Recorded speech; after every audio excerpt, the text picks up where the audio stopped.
2025년 7월 13일 주일 예배 하나님께 드리겠습니다. 사도신경으로 우리 신앙 고백하시겠습니다. 나는 전능하신 아버지 하나님 천지의 창조를 믿습니다. 나는 그의 유일하신 아들 우리 주 예수 그리스도를 믿습니다.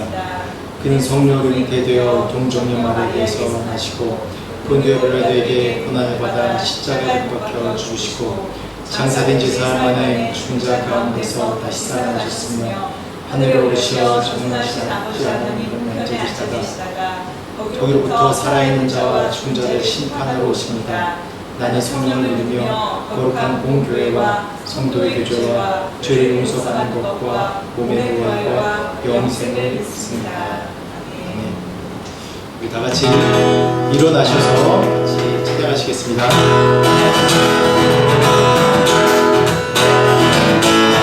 여호와를 즐거워하며 기쁘게 부어 주께 나가리.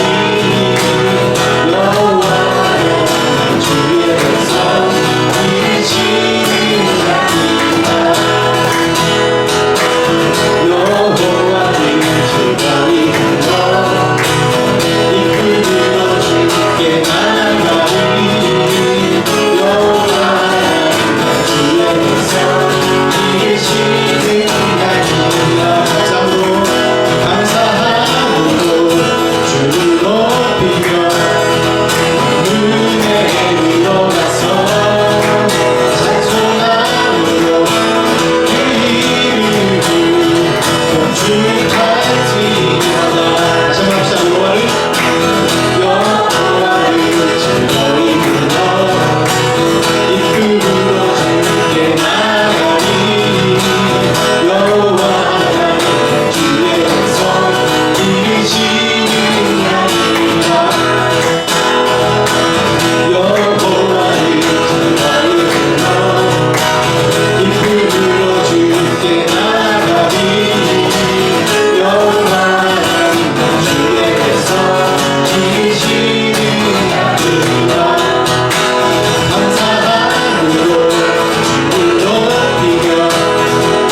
이름 부르며 나의 인생을 드렸네. 사람들 이해 못하고 결과 어떠한지 주가 따라가기 원했네. 이제와 돌이켜보니 그저 부끄러울 뿐. 모두 주의 은혜라.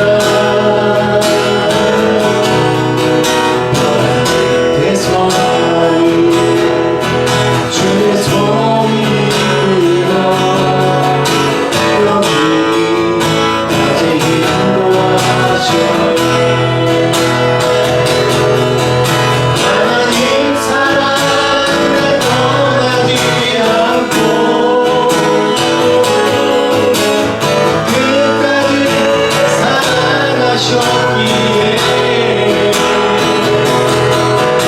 오직 예수와 십자가만 바라보면서 나의 생명도 아낌없이 드리기 원해. 내 노래가 사랑을 일으켜 다시 살게 하는 노래가 되니 주께 올 때 착한 이들이라 침착하게 나와. 우리 다시 한번 이 찬양 가운데는 주님의 사랑에 대해서 좀 우리 묵상합시다. 하나님 예수 그리스도께서 우리를 위해 십자가에 못 박히시고 돌아가시고 그 사랑을 우리에게 하염없이 부으신 것은 정말 값없는 값진 정말 은혜입니다.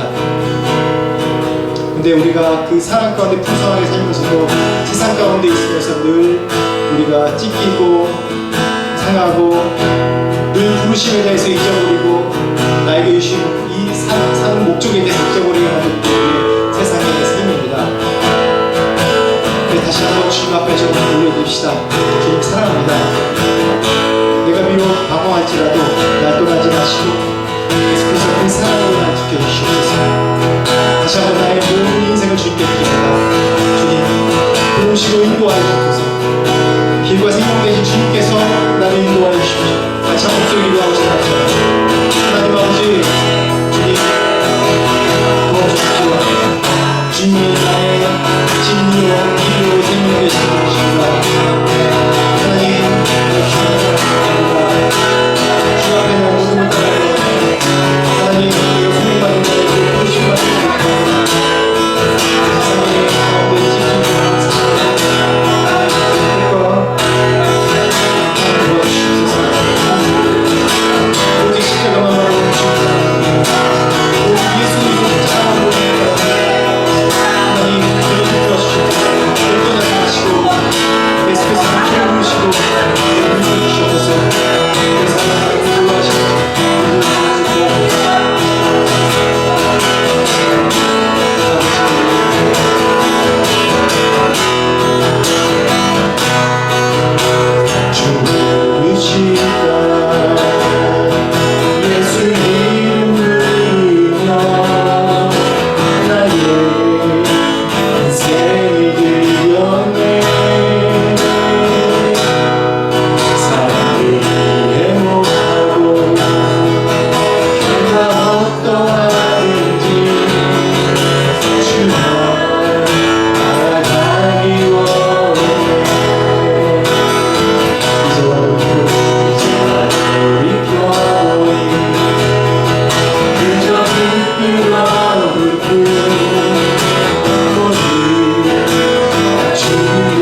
주님 사랑합니다.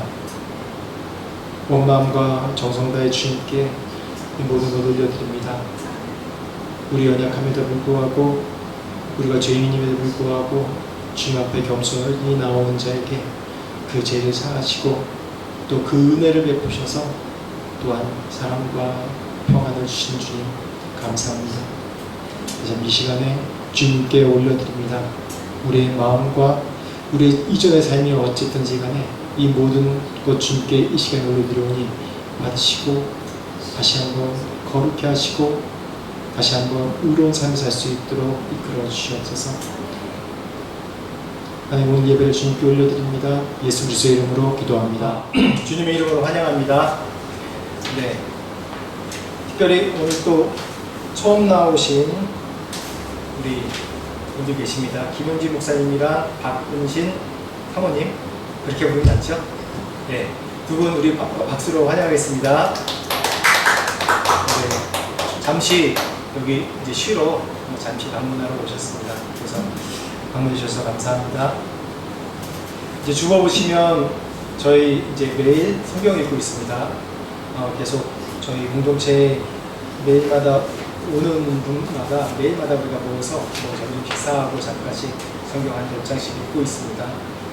교회에 항상 방문해 주시면 우리 같이 성경 읽고 은혜 나누는 시간이 되겠습니다. 또 저희가 지난주에 2주 동안 구약 성경방 이제 집중 코스를 마쳤습니다. 그래서 우리 옆에 김창훈 형제님이 다 마쳐서 또 수료증을 받았는데 박수로 합시다. 짧은 시간 내에 이 신약 성경방이랑 구약 성경방 다 통과하는 그런 놀라운 역사가 일어났습니다. 말씀으로 더 풍성한 삶이 되길 축원합니다. 그리고 또 지난주에 참 많은 일들이 있었네요. 금요일날 저희가 이건 뭐라고 하죠? 번개팅이라고 그러죠? 번개팅. 가족데이였죠.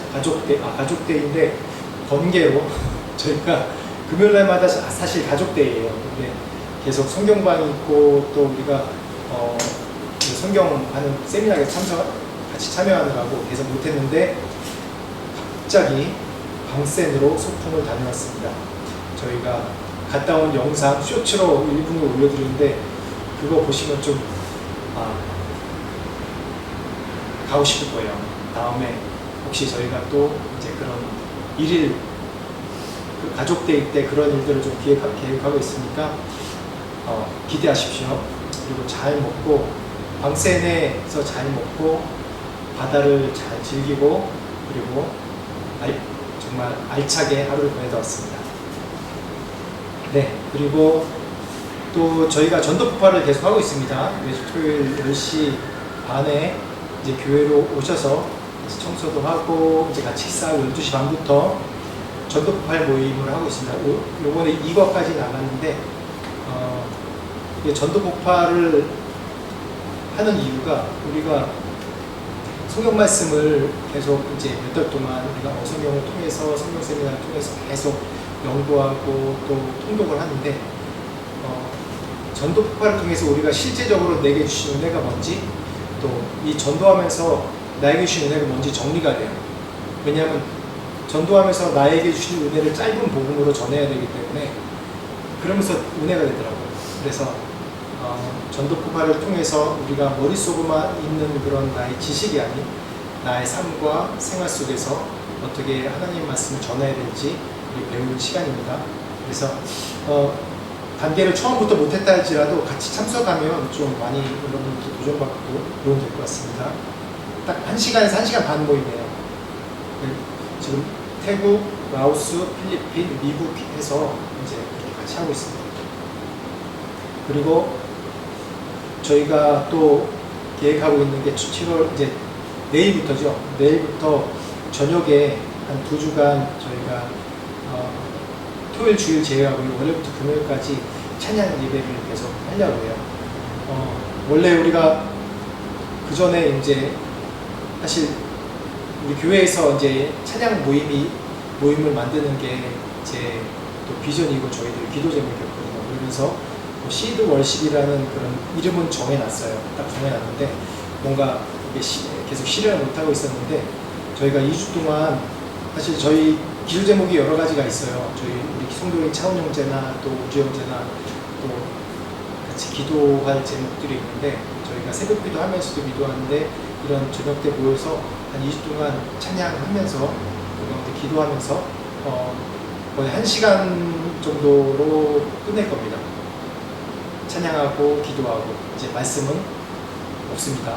찬양하고 기도하고 그런 찬양 예배로 하려고 하니까 이제 시간 되시면 7시부터 8시까지 찬양 예배에 참석하시면 되겠습니다.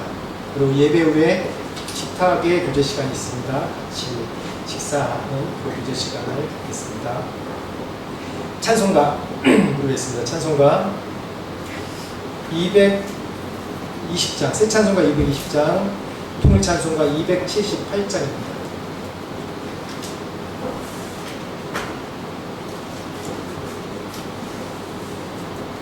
사랑하는 주님 앞에 형제자매 한자리에 크신 은혜 생각하여 즐거운 찬송 부르네.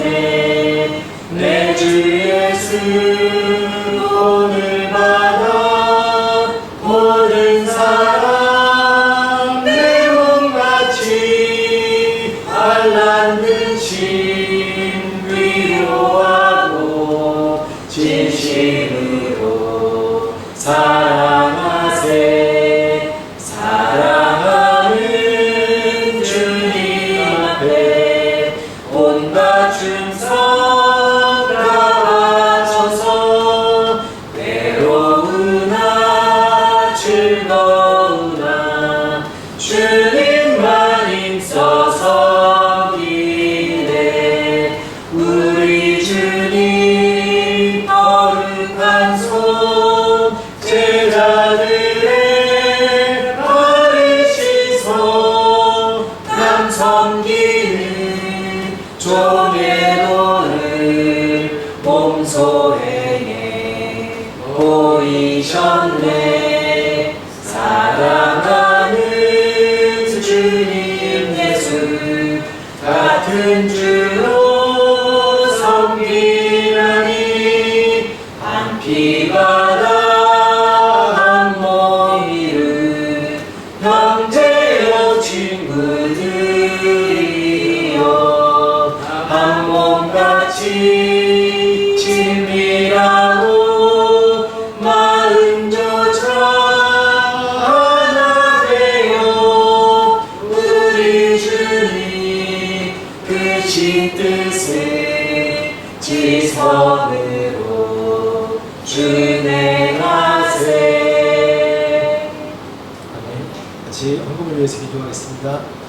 하나님 아버지 감사합니다. 우리가 주님의 전으로 나올 때 늘 우리의 또 몸과 마음과 정성과 시간을 들여서 나오며 또 우리의 시간과 정성을 들여 또한 우리 예물을 들여 주 앞에 드릴 수 있도록 은혜 주셔서 감사합니다. 하나님, 이 가운데서도 우리 세상 사는 가운데서도 부족함 없이 채우시고 또 넘치도록 채우셔서 하나님 나라의 사업 가운데 흘려보낼 수 있는 은혜 주셔서 감사합니다. 하나님, 연금 주의 나라 가운데 귀하게 쓰임받게 하여 주시고 또한 이 교회 공동체에 세운 데 쓰임받게 하시고 하나님의 영광을 나타내는 데 쓰임받을 수 있도록 은혜 주셔서 또한 이 주께 예물로 또한 정성 드린 그런 모든 손길 가운데 하늘로서 오는 축복 주셔서 삶 가운데 부족하지 아니하며 평안과 그리스도의 사랑이 넘칠 수 있는 은혜 하나님 주시옵소서. 감사드리고 예수 그리스도 이름으로 기도합니다. 아멘. 사도행전 2장 44절에서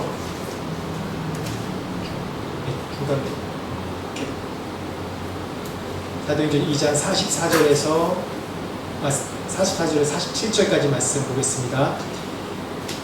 같이 한 목소리 읽겠습니다. 짧으니까 시작.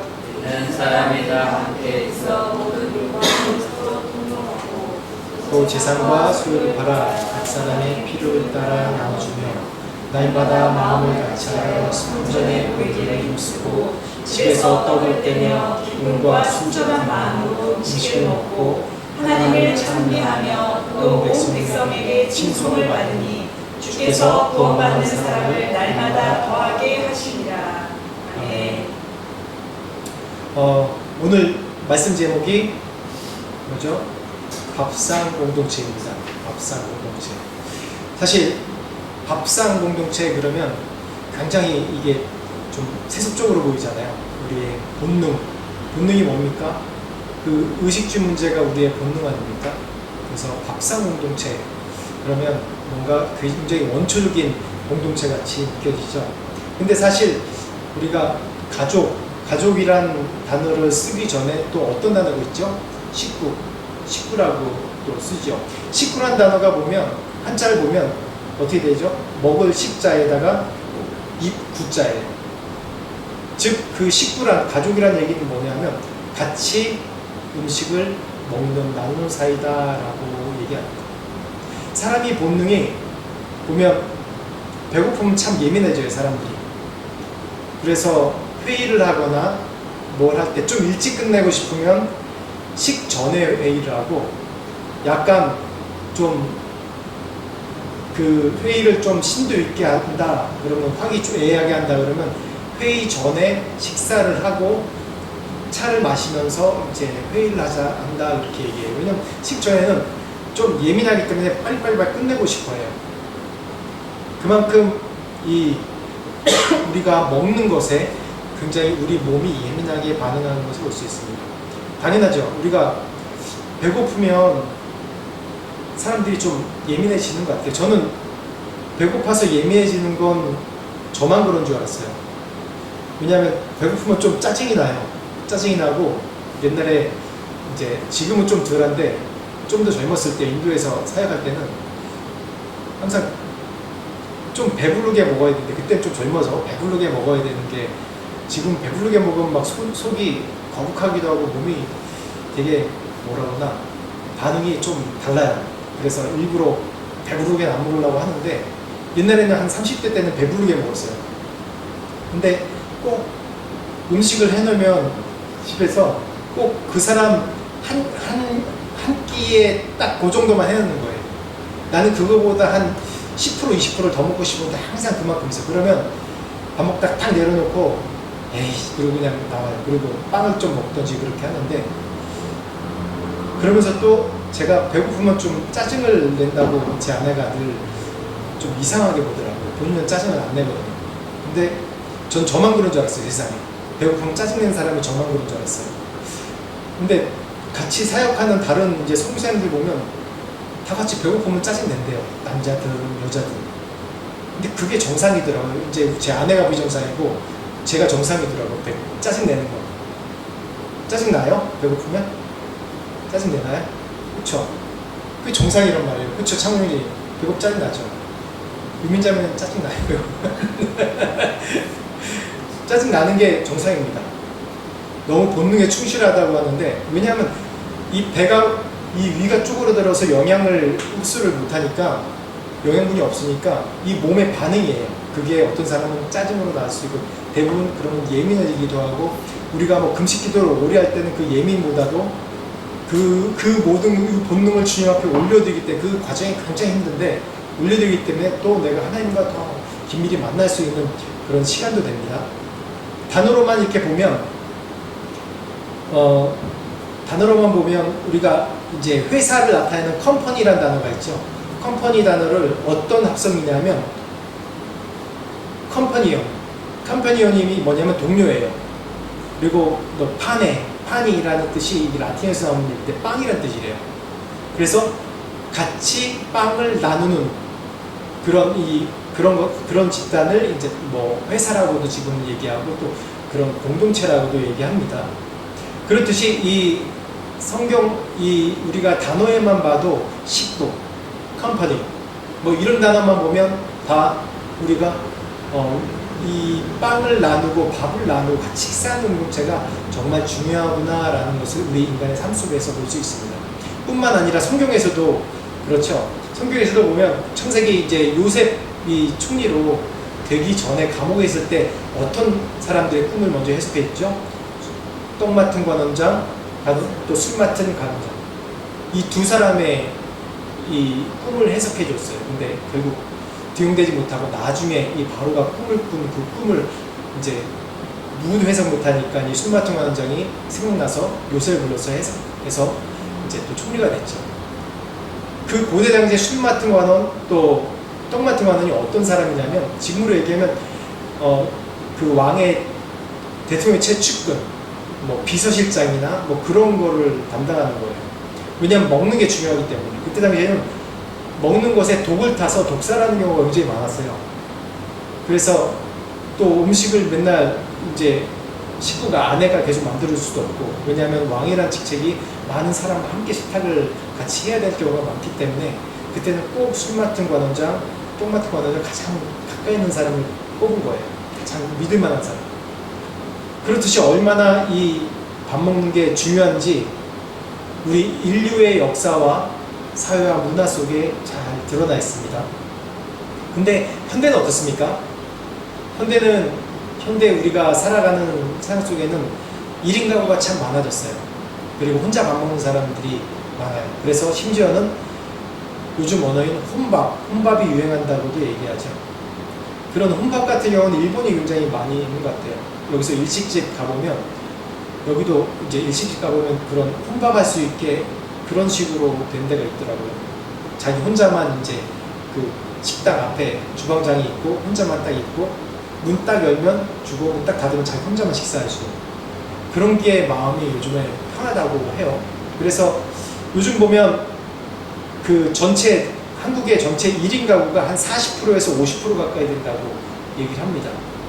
지금은 다 대가족 시대로 사는 것이 아니고 소가족 시대도 아니고 다 자기가 뭔가 일을 하면 그냥 혼자 살고 원룸 같은 데 혼자 살고 싶어 하는 게 현대 사회입니다. 그러다 보니까 우리가 함께 식사하는 습관이 익숙치 않아요. 같이 모여서 밥 먹는 게 익숙치 않아요. 심지어는 같은 집에 살면서도 청소년 시기가 되면, 아이들이 사춘기가 되면 각자 문 잠그고 안 나오고 각자 밥 먹으려고 하고 같이 모여서 뭘 하는 게 되게 힘들어하는 그런 시대가 됐습니다. 근데 사실 이 밥상 문화에서부터 우리나라 문화도 그렇고 성경도 그렇고 밥상에서부터 이 하나님을 알리고 또 교육하는 문화가 시작돼요. 유대인들 보면 유대인들이 어떻게 이 오랫도록 그 문화를 유지할 수 있고 그 하나님 믿는 그 믿음을 유전할 수 있었냐 하면 이 6월절부터 우리 보면 잘 알 수 있습니다. 6월절이 어떤 날입니까? 이스라엘 백성이 출애굽 이집트에서 노예 생활에서 건져 나온 날이에요. 그 마지막 날에 어떤 일이 있었죠? 장자가 다 죽음을 당했어요. 그 문설주에 피를 바르고 또 그 가운데 어떻게 해요? 무교먹, 그러니까 아직 누룩을 넣지 않은 부풀지 않은 그런 빵을 먹고 쓴나물을 먹고 그러면서 이 급하게 나온 날이에요. 그걸 기념하기 위해서 지금도 6월절에 어떻게 하냐면 똑같이 해요. 바깥에 천막을 쳐놓고, 뭐 지금은 이제 형식이 갖춰져서 다른 종류의 천막을 쳐놓고, 밖에서 쉽게 얘기하면 텐트 쳐놓고 밖에서 그냥 거친 데 지내면서 거기서 쓴나물 먹고 그때 출애굽 당시에 먹었던 그런 무교봉을 먹으면서 서로 이제 부모가 자식에게 뭘 하냐면 가르치는 거예요.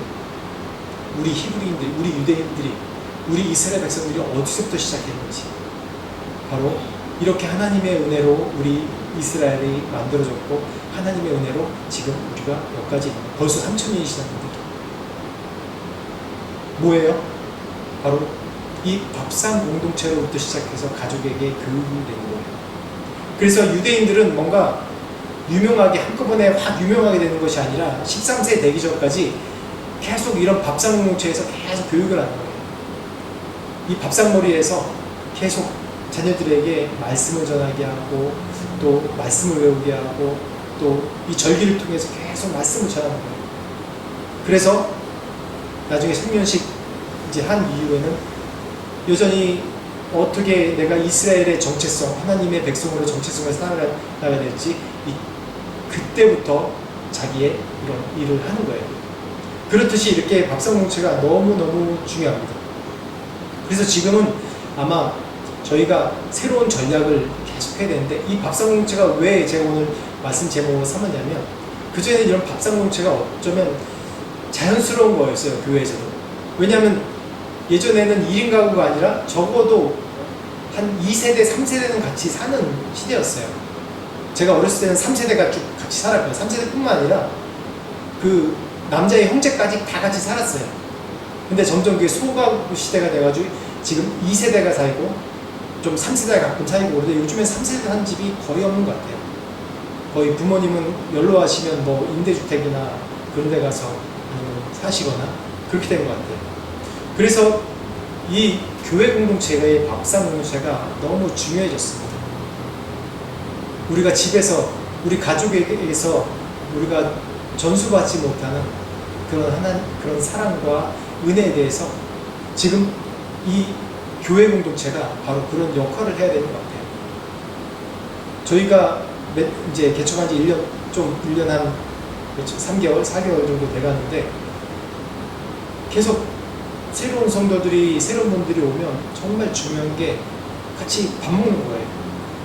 제가 개척하기 전에는 이제 선교사로 사니까 사람 만날 일이, 물론 이제 교회를 안 하니까 사람 만날 일이 지금보다 많지 않았어요.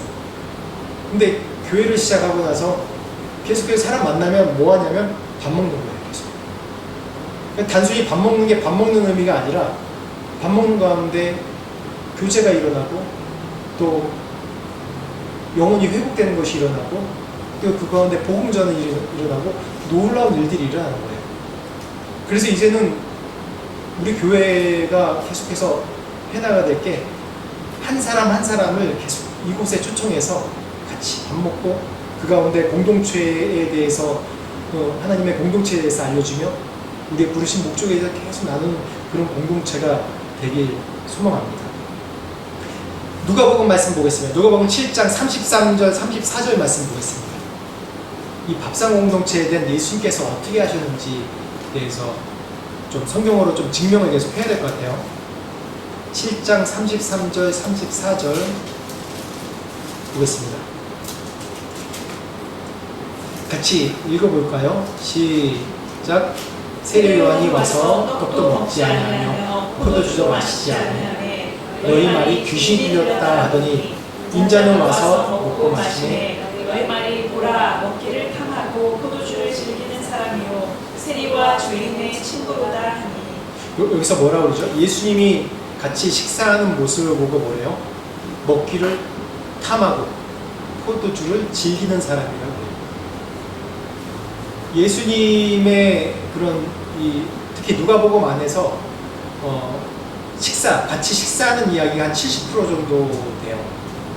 한 23가지의 이야기 나오는데 그 중에 한 15가지 정도가 같은 식사 자리에서 이야기를 하는 겁니다.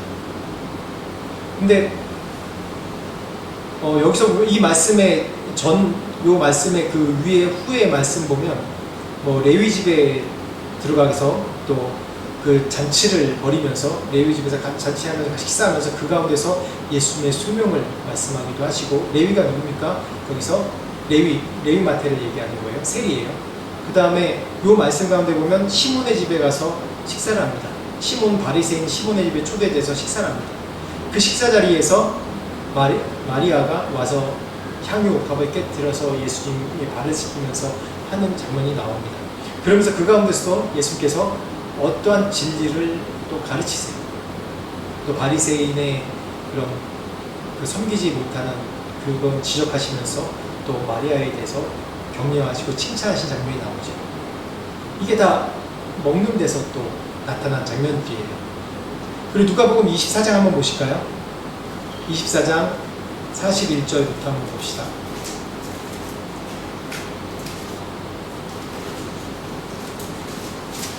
예수님께서 부활 승천하시기 전에 이제 최후의 만찬을 하십니다. 최후 만찬 가운데 떡을 떼고 포도주를 나누면서 이 떡을 떼고 포도주를 나눈 이 먹는 이런 의식이 정말 중요하다고 제자들에게 가르치셨어요. 그 다음에 이 부활 승천하시기 전에 이 장면입니다. 41절부터 49절까지 한번 같이 읽어볼까요? 시작. 그들이 너무 기쁨으로 아직도 믿지 못하고 놀랍게 여길 때 이르시되 여기 무슨 먹을 것이 있느냐 하시니 이에 구운 생선 한 토막을 드리니 가드사 그 앞에서 잡수시더라. 내가 너희와 함께 있을 때 너희에게 말한 바 곧 모세의 율법과 선지자의 글과 시편의 나를 가리켜 기록된 모든 것이 이루어져야 하리라 한 말이 이것이라 하시고 이에 그들의 마음을 열어 성경을 깨닫게 하시고 또 이르시되 이같이 그리스도가 고난을 받고 제3일에 죽은 자 가운데서 살아날 것과 또 그의 이름으로 죄사함을 받게 하는 회개가 예루살렘에서 시작하여 모든 족속에게 전파될 것이 기록되었으니 너희는 이 모든 일의 증인이라. 볼지어다 내가 내 아버지께서 약속하신 것을 너희에게 보내리니 너희는 위로부터 능력을 입혀질 때까지 이 성에 머물라 하시니라. 여기서도 보면 제일 처음으로 와서 하신 게 뭐냐면 밥상이에요. 구운 생선 있느냐? 그렇게 부르시는 거예요. 왜 그러냐면 예수님께서 정말 배고파서 이러셨을까요? 지금 이 상태는 부활체입니다. 근데 정말 배고프기 때문에 이런 게 아니라 우리 인간의 한계와 인간의 또 장점을 아시는 거예요. 밥상 가운데 불러 모으는 겁니다. 우리도 예의상 누가 어르신이 밥 먹으면 앞에 있잖아요. 그렇죠? 또 같이 함께 밥상 그러면 함께 해주는 그런 의미가 때문에 같이 있어줘요. 불러 모으시는 거예요. 이 장면이. 또 요한복음 21장 15절 17절 보면 내 양을 먹이라, 내 양을 치라, 내 양을 먹이라 라고 얘기했죠. 계속 모이고 치고 먹이는 거예요. 이것이 물론 우리가 영적인 말씀과 그 돌봄의 의미도 있지만 계속해서 이 돌봄 가운데는 우리 같이 식사를 나누는 그런 것을 계속 언급하십니다. 구약에서는 그렇게 이 밥상 공동체를 통해서 우리에게 중요한 그 믿음의 전술을 어떻게 하는지에서 가르쳐 주고 있는데 이 밥상 공동체는 바로 우리가 혼자 살아가지 아니하고 우리가 공동체로서 하나님께 나간다는 그런 의미를 뜻해요. 심지어는 이제 어떤 목사님 설교 말씀에 그런 이제 비유를 하더라고요. 지옥은 혼자 가지만 천국은 함께 가서 즐거워하는 거다. 물론 구원은 각각이에요. 근데 지옥에서 고난받는 거 함께 이렇게 어깨동무하고 얼차려 받는 거 아니잖아요. 각자 죄 가운데 형벌을 받는 겁니다. 각자 고통 가운데 형벌을 받는 거고. 근데 천국에서 기쁨과 평안은 어떻게 해요? 함께 공동체 안에서 그 가운데서 기쁨과 평안을 누리면서 하나님을 찬송하는 것이 그렇게 천국의 모습이라고 이렇게 얘기하더라고요. 그러면서 이 공동체가 얼마나 중요한지에 대해서 다시 한번 강조하는 겁니다. 예수 그리스도의 식탁에는 항상 복음이 있었습니다. 아까 우리가 읽었듯이 7장 33절 말씀에 이 예수님은 먹기를 탐하고 포도주를 즐기는 사람이라고 얘기했습니다. 이 식탁이 얼마나 중요하냐면 유대인들에게 정말 중요해요. 이 식탁은 정말 유대인에게 독특성이 있는 겁니다. 뭐냐면 배타성이 있어요. 식사 자리에 아무나 식사를 같이 하지 않았습니다. 그 식사에 초대됐다고 하는 것은 정말 유대인들에게는 특별한 의미였어요. 그래서 심지어는 왜 이러냐면 식탁의 유대인들의 문화를 알아야지 우리가 식탁의 이 공동체 문화가 얼마나 중요한지 더 우리가 느낄 수 있는데 이 식탁에는 은혜가 있는 거예요. 복음이라는 게 뭡니까? 우리를 구원해 주시는 그 은혜를 바로 우리가 복음이라고 얘기하죠. 근데 이 식탁 자리에 어떤 자들이 초대받죠? 누구나 다, 아무나, 모든 사람은 다 초청받는 것이 이 식탁 자리입니다. 그런데 7장 33절 34절에 얘기한 것처럼 예수님은 먹기를 탐하고 포도주를 즐기고 또 레위나 세리나 그런 사람들, 세리나 그런 죄인들과 함께 한다고 비난을 하고 있어요. 유대인의 식탁은 배타적입니다. 왜 배타적이냐면 그 구약에 계속해서 구약에서 예수님 오시기 전에 구원에 대해서 이제 설명하고 또 지켜나가는 절기와 그런 것을 통해서 우리가 어떻게 하나님 앞에 나갈 때 정결하게 되는지에 대해서 배우는 그런 그런 프로세스가 있어요. 그렇기 때문에 이 프로세스를 계속 지켜야 돼요. 그렇기 때문에 배타성으로밖에 될 수 없어요.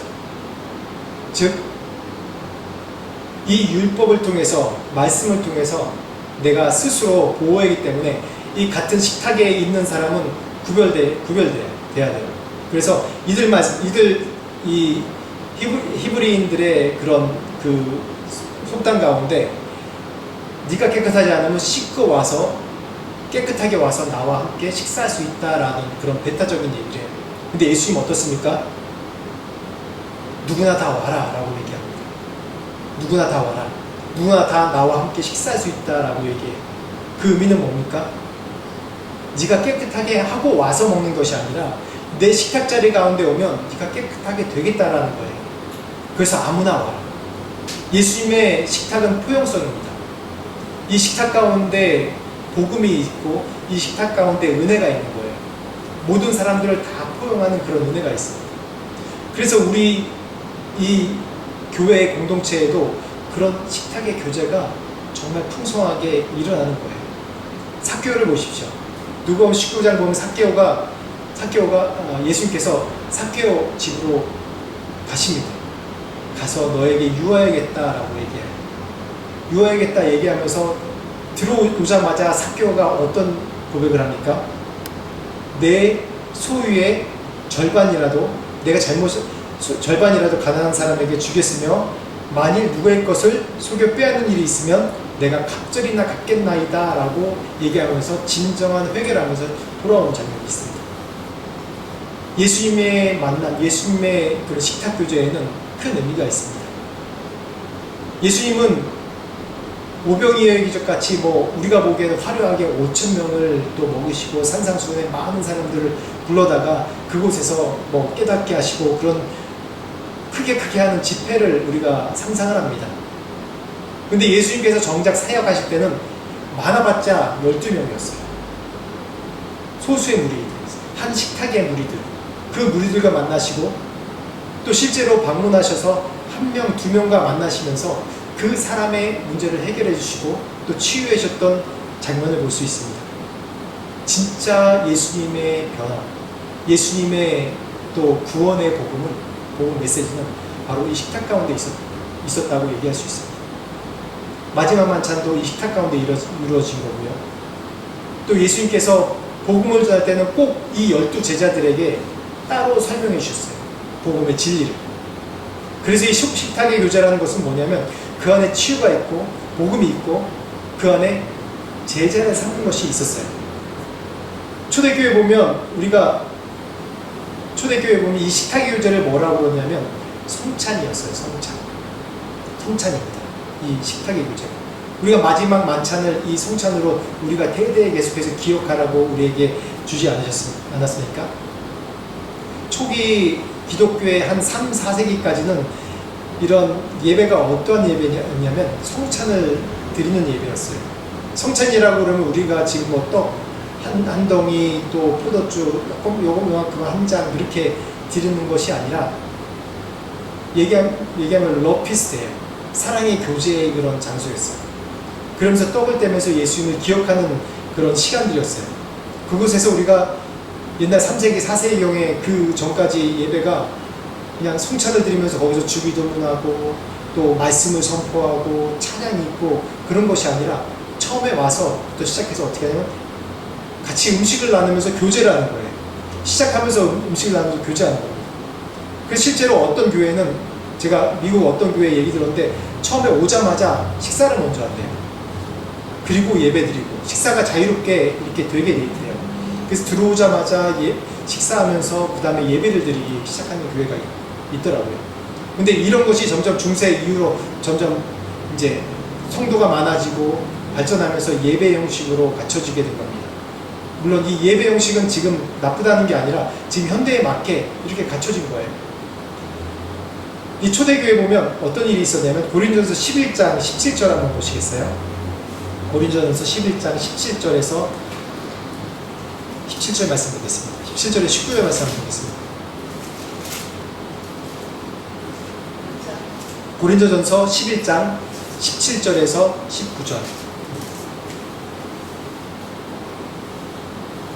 22절까지 말씀 보겠습니다. 고린전서 11장 17절에서 22절 시작. 내가 명하는 이 일에 너희를 칭찬하지 않아하니 이는 너희의 유익이 못되고 오히려 해로움이라. 먼저 너희가 교회에 모일 때에 너희 중에 분쟁이 있다 하고 어느 정도 있거니와 너희 중에 파당이 있어야 너희 중에 옳다 인정함을 받는 자들이 나타나게 되리라.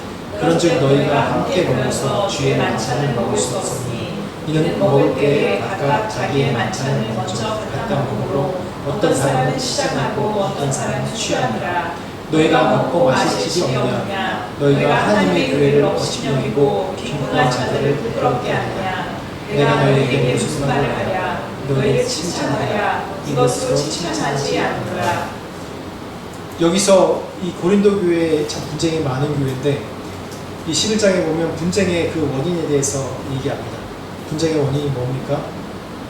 먹는 곳에 만찬에 있어서 이런 분쟁이 생겼다고 또 얘기해요.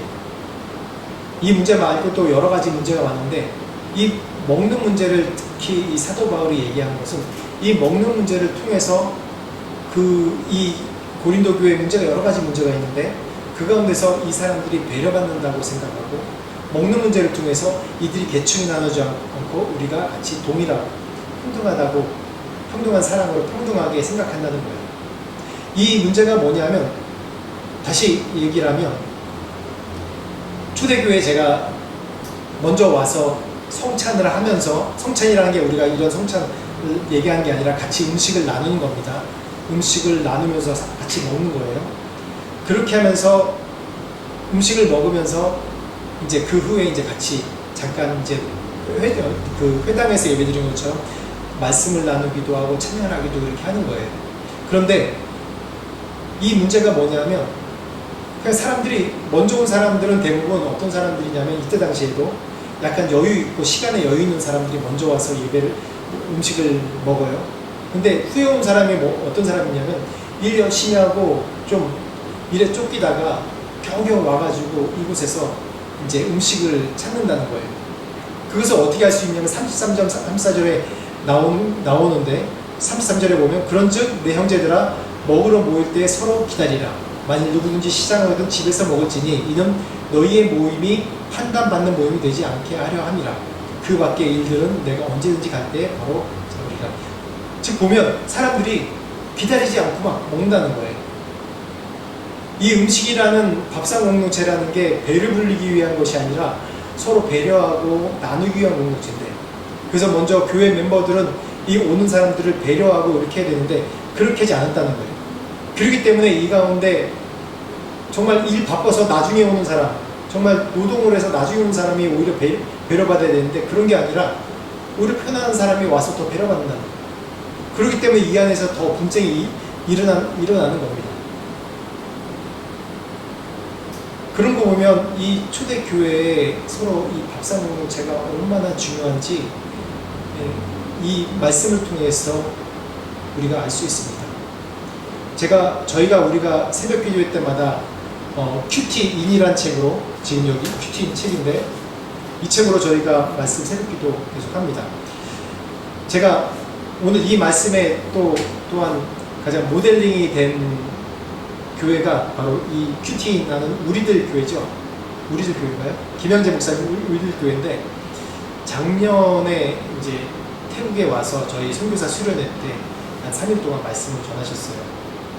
또 실제로 저희 장희 장모님이 우리들 교회에 다니셨고, 또 저희랑 가장 친한 또 오랫동안 아는 집사님이 그 교회에서 우리들 교회에서 또 이제 목장으로 사역을 하세요. 근데 옛날에도 한번 저희가 목장 모임을 참석한 적이 있습니다. 근데 목장 모임이 뭐냐면 처음에 모여서 그냥 밥을 먹는 거예요. 다 각자 좀씩 준비해 오기도 하고, 직접 이제 목장이 구역이라고 하고 그 목장의 목자가 이제 음식을 따로 차리기도 하고 뭐 다양하게 했는데 사람들이 모여서 먼저 밥을 먹으면서 이거 먹자하게 막 얘기를 해요. 근데 제가 갔던 장소가 큰 장소가 아니었어요. 조그만 장소였어요. 근데 그곳에 가득하게 모여서 정말 발 디딜 틈이 없이 막 두겹으로 앉을 정도로 그런 곳이었어요. 그런데도 이렇게 모여서 같이 식사를 나누면서 담소를 하더라고요. 근데 어떤 분은 정말 어렵게 사는 분인데도 목장인데 자기가 목장인데 음식을 준비하고 또 그걸 위해서 음식을 준비해 오고 같이 또 준비하기도 하고 그러면서 매주마다 그런 목장 모임을 한다고 해요. 근데 그 가운데 어떤 일이 일어나는 줄 아세요? 저희들 한번 참석했는데 말씀을 전하는 것도 아니라 그냥 그 주에 있던 말씀의 이슈들을 몇 가지 이제 제목으로 서로 나누는 거예요. 한마디씩. 근데 그 가운데서 자기의 삶이 나오고요. 그 가운데서 치유가 일어나고 회복이 일어나고 가정이 회복되는 놀라운 일이 일어나요. 그걸 보면서 제가 하나의 모델로 삼은 게 뭐냐면 우리가 현대사회에 자살도 많고 우울증도 많은 게 뭐냐면 대화가 없고요. 마음속 깊이 대화를 나눌 사람이 없고요. 그렇기 때문에 점점 1인 가구 사회가 되다 보니까 우리 안에도 서로 대화를 나눌 그런 일이 별로 없는 거예요. 저는 처음에 그런 예배 참석해서 그 예배 참석을 참 오래됐는데 그 목장 모임 참석하면서 이게 선교단체지 무슨 우리 예수연단에서 하는 그런 나눔의 시간 그런 거지 이게 무슨 예배인가? 라는 생각을 했는데 그 목장이 하나의 교회고 공동체더라고요. 거기서. 그래서 그걸 섬기고 밥상 공동체로 섬기는 것을 너무 기쁘게 여기고 그걸 통해서 또한 섬김을 이 목자는 배우고 또 그곳에 처음 온 사람은 그곳에서 따뜻한 사랑을 발견하는 걸 봤어요. 저희 교회도 좀 그렇게 하고 싶어요. 그런 목장 모임을 하고 싶어요. 그래서 밥을 나누고 같이 음식을 나누면서 삶을 나누고 그 가운데 하나님의 역사하심을 보기 원합니다. 근데 주의할 점은 여기서 잘못하면 이게 그냥 대화만 하는 자기의 그런 필요를 나누고 자기의 그런 한풀이하는 그런 모임이 될 수도 있어요.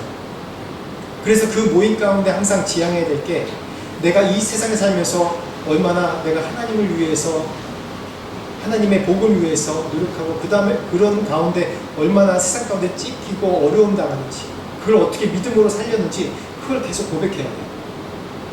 내 자랑이 아니라. 그게 바로 식탁 공동체입니다. 믿음의 공동체. 우리 교회도 우리 방금 오늘의 비전 교회도 이제 시작한 지 얼마 안 됐지만 그런 공동체로 이루어지기 원합니다.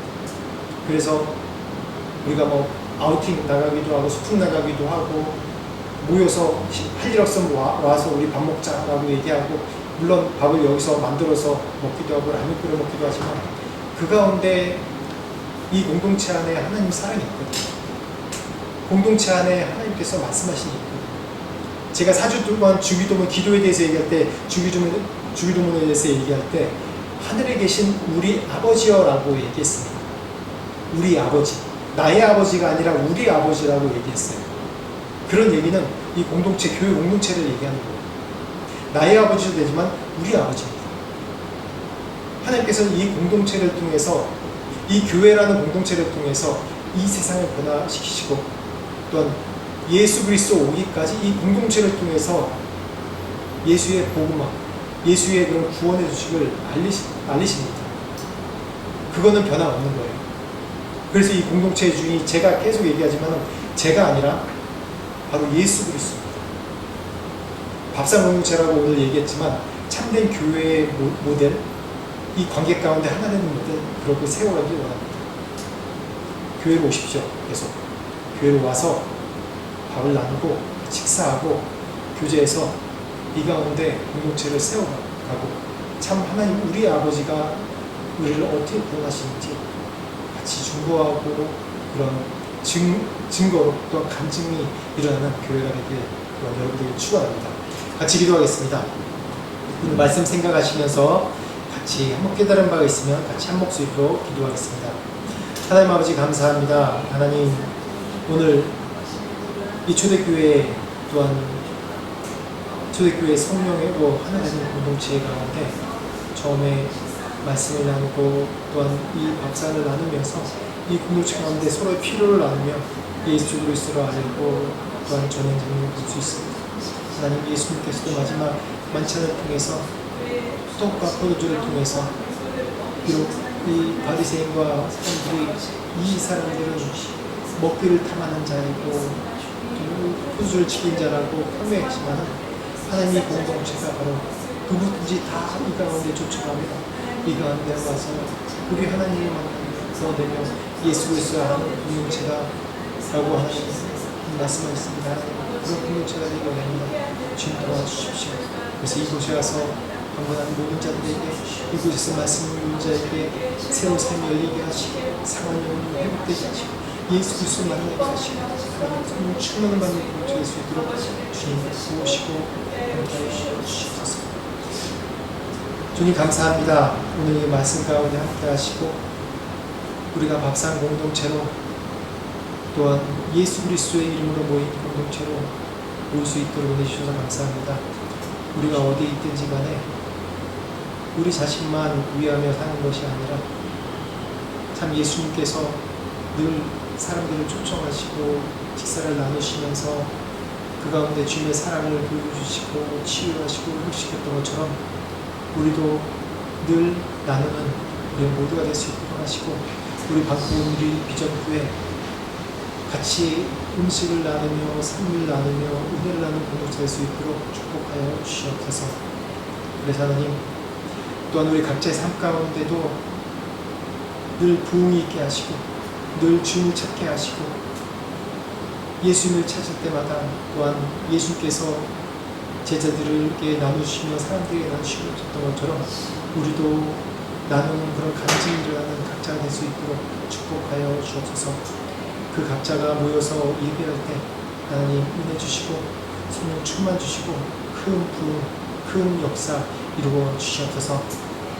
지금 우리 주 예수 그리스도의 은혜와 하나님 아버지의 무한하신 사랑과 성령님의 감화 감동 역사하시니 주님께서 축복하시는 이 예배 공동체, 밥상 공동체를 통해서 이 가운데서 예수님을 만나며 간증을 하며 서로 하나 되기 원하는 모든 자들에게 또한 참석한 이곳에 참석한 모든 자들에게 지금부터 영원토록 함께 하시길 간절히 축원하옵나이다. 아멘.